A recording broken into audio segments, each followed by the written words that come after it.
Yeah. What about that? Oh, that was it was very memorable. I have it really quite clear because I've probably had to recount it a number of times, and it was just key in a complete about face. There's this book about U-turn. I don't know if you've seen it.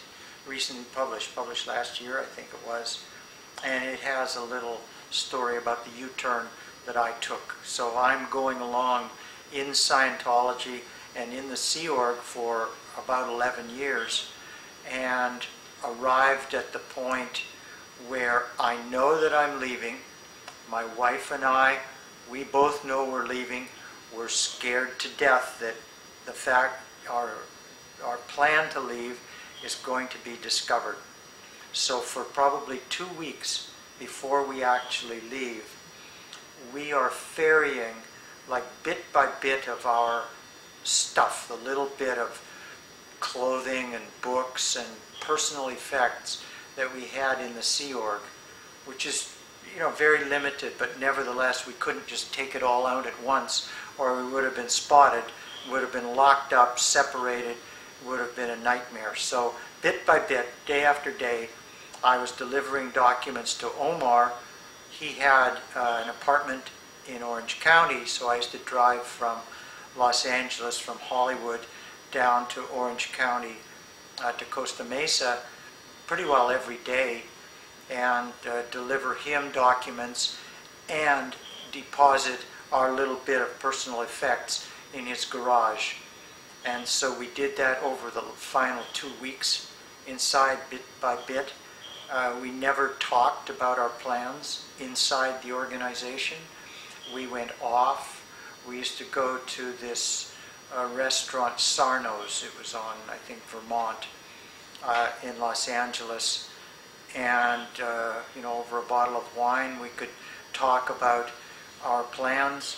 When we were together in our room, we always turned up the radio. We whispered to each other.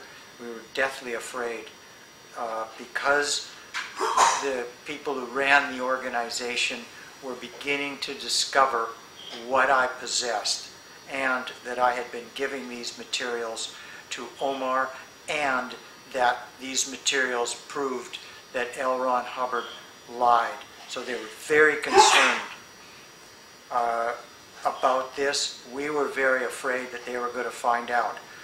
And so our final day inside, we washed and waxed the floor in our little room, and I hung up my Sea Org uniform in the closet, and the final item remaining in our place was a big ceramic piggy bank that we brought back from Tijuana. We got married in Tijuana, divorced in Tijuana,